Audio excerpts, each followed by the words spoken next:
Hello again, everyone. Good to be with you, and once again, I hope you've had a good week. John chapter 12, verses 20 to 33. Some Greeks were amongst those who went to Jerusalem to worship at the Passover. These Greeks could have been from Greece or from the Decapolis, the 10 cities near Galilee with large Greek populations. Presumably because they had come to Jerusalem for the Passover to worship, they had been converted to the Jewish faith. If not, then they were at least Gentile God-fearers. And so these Greeks approached Philip. "Sir, we want to see Jesus." It is clear that Jesus is well known by reputation. The Pharisees complained in verse 19 of John chapter 12 that the whole world is following after him. These Greeks had heard about Jesus and they wanted an introduction. And so when they approached Philip then went off to Andrew, and together Philip and Andrew went to tell Jesus about these Greeks who were wanting to meet him. That's the end of the Greeks. We are not told whether they actually had the opportunity to meet Jesus or not, because somehow they get lost in what happens next. But the mention of these Greeks is important.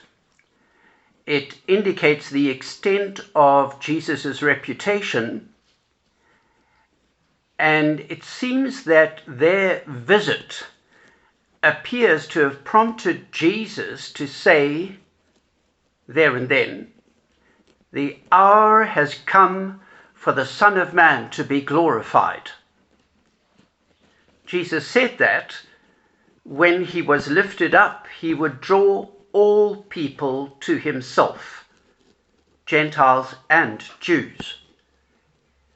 And so that could have been sparked by the knowledge of the fact that there were Greeks who had come to request a meeting with Jesus. So, verse 24 of John chapter 12. "Most certainly, I tell you, unless a grain of wheat falls into the earth and dies, it remains a single seed. But if it dies, it bears much fruit. The person who loves life will lose it. The person who hates their life in this world will keep it to eternal life." At face value, it seems as though Jesus is suggesting that hating life and finding the experience of life miserable is in the long run preferable. But Eugene Peterson, in his version, The Message, makes the meaning clear. "Anyone who holds on to life just as it is destroys that life. But if you let it go, reckless in your love, you'll have it forever, real and eternal. The seed must die if it is to produce fruit." Jesus uses hyperbole to communicate the fact that those who cling to life at all costs selfishly will find that they are missing out on life. It soon feels meaningless. But those whose life is centered on service towards others, even to the point of sacrifice, will find that life is deeply meaningful. Jesus was about to demonstrate the truth of sacrifice when he went to Calvary. Life only has ultimate meaning in service and sacrifice. We're not being asked to give our lives away recklessly in such a way that no one benefits. We are not being asked to turn our backs on the material world, ignoring its beauty and opportunities for pleasure. Let your life go, reckless in your love, is a wonderful way of expressing joyful abandon in giving and in serving. Last week, I spoke about Mother Teresa and how she sacrificed herself, her life, for God and for other people, with for a long, long period in her life, no experience of God's presence and no consolation of God's felt love. I asked a question at the end of last week's message about what sacrifice means for us. And after listening to it together, Jill and I talked about sacrifice and what it means, briefly. It's hard for ordinary people, like I imagine most of us are, and by ordinary I mean not engaged in some great life work like Mother Teresa, where sacrifice was a daily reality. It's hard for ordinary people like us to work out what sacrifice really means. And we are talking here about voluntary sacrifice, not sacrifice that is thrust upon us because we need to care for a special needs child or something like that.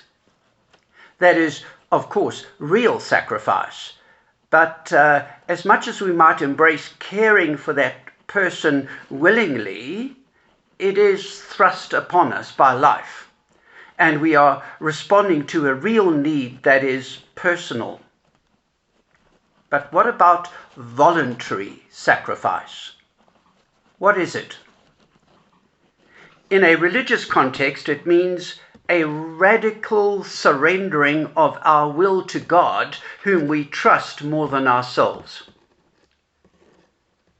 With respect to our relationships with other people, it might mean sincerely seeking the spiritual welfare or other kind of welfare of other people with no thought of personal benefit, no thought of earning recognition or approval or praise or gratitude, no desire to feel good about our noble efforts, no even subconscious attempt to make other people beholden to us because of our sacrifice.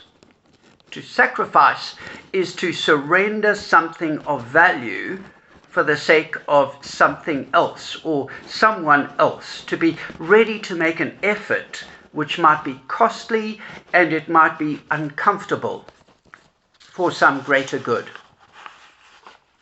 So how does sacrifice play out in our lives? What do we value most? And how could we divert some of that for the greater good? Perhaps we are doing some of these things already. And so I spent a bit of time thinking about what I value most. And here are some of those things. My time is my own, more or less, at this stage of my life.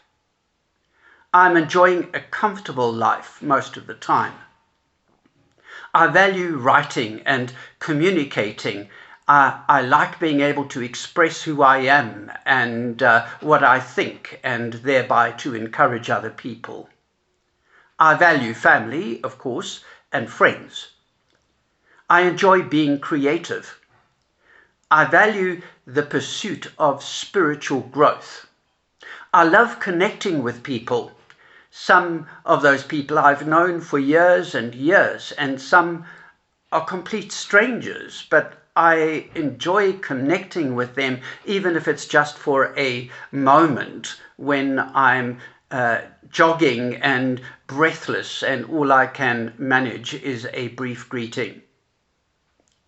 I value what is beautiful and moving and stirring and uplifting. I love music and art and poetry and dance and so on.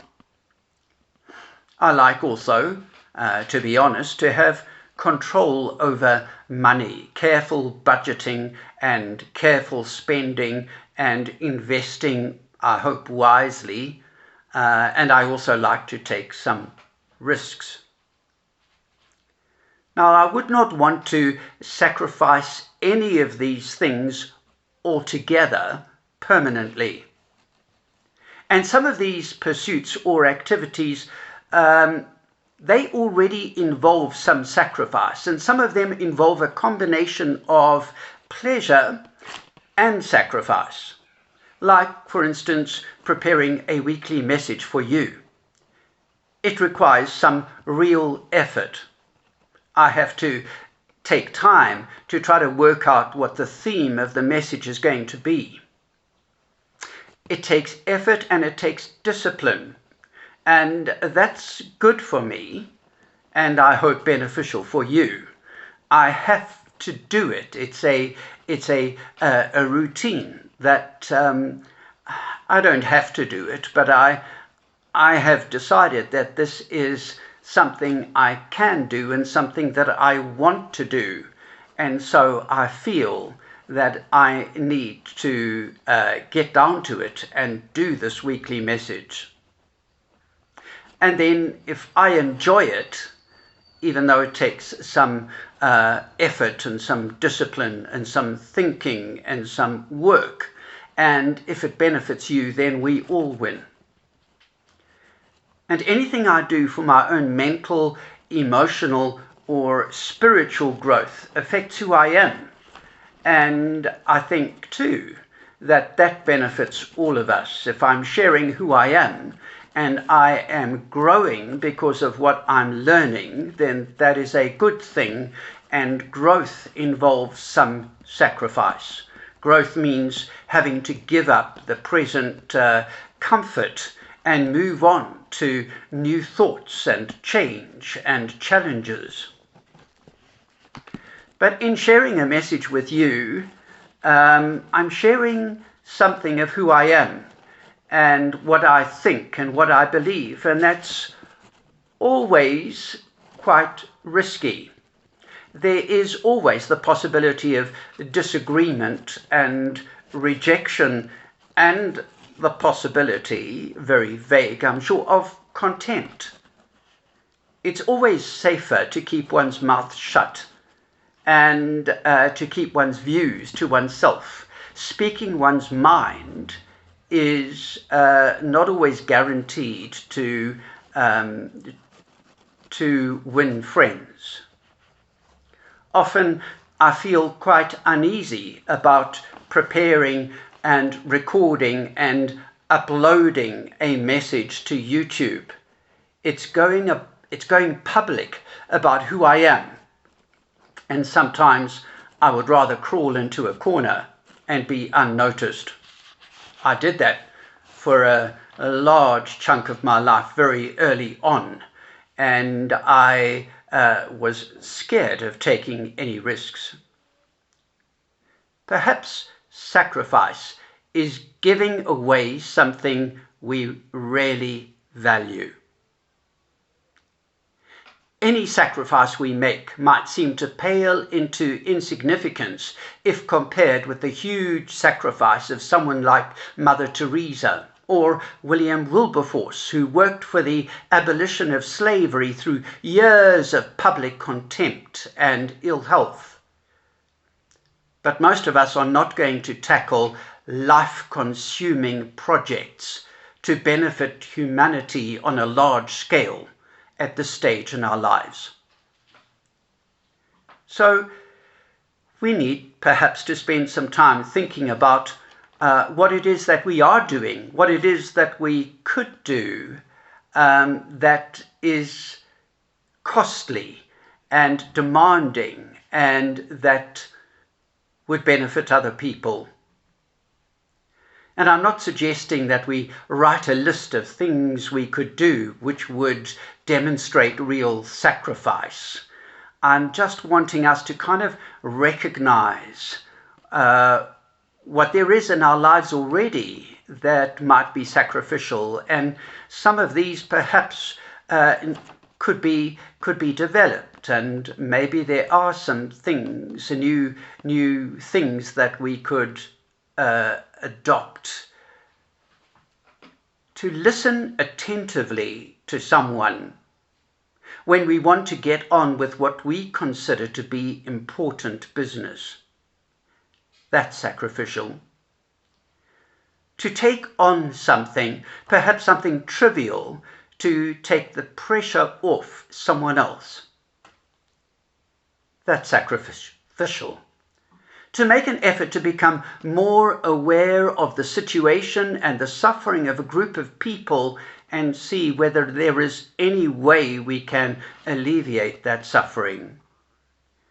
That would be sacrificial. To do something that I am good at, but don't necessarily enjoy for other people, that certainly is sacrifice. To do something, as I've mentioned, to do something to grow oneself, even though one might feel intimidated by being out of our comfort zone. In the long run, who we become will benefit other people. If we are really growing, accepting the challenge to change, to develop in our thinking, to give up our sort of dogmatic ideas, to be open to new things. To speak the truth gently in love when the truth needs to be heard. That is sacrificial, because at times it's going to offend people, and we might even sacrifice our reputations by being outspoken about things that we've just allowed to go past without any reaction. Richard Rohr says, to move beyond our small-minded uniformity, we have to extend ourselves outwards, with our egos always, which our egos always find to be a threat, because it means giving up our separation, superiority, and control. Moving beyond our small-minded uniformity is an effort. Extending ourselves outwards is a huge challenge. Deliberately moving into unfamiliar, unsafe territory, pushing our boundaries, going further than that with which we are comfortable, not settling back into our safe world where everything is regulated and undemanding. Richard Rohr speaks of experiencing human love to the point of sacrifice and forgiveness and generosity. And so our generosity and our readiness to forgive others might indicate sacrifice in our lives. And so in relationships, the push, our own pushing of ourselves to go a little further, to give a little bit more, to